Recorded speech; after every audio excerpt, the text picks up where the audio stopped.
আমি আছি।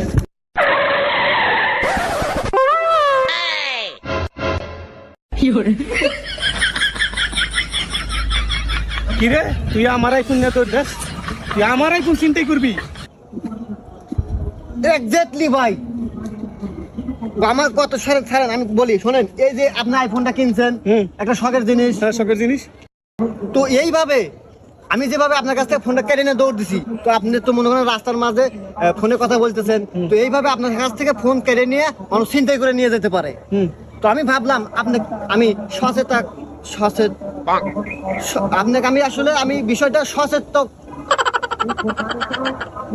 আমি চাচ্ছিলাম যে আপনি এই যে আইফোনটা যে কেড়ে নিয়ে যাবো, আপনি ফোনে কথা বলতেছেন, এটা তো চিন্তা হয়ে যেতে পারতো। আমি এইভাবে অনেক চোর আছে, অনেক চিন্তাকারী আছে, এইভাবে কেড়ে নিয়ে দৌড় দেয়। এই জন্য আমি আপনাকে সচেতন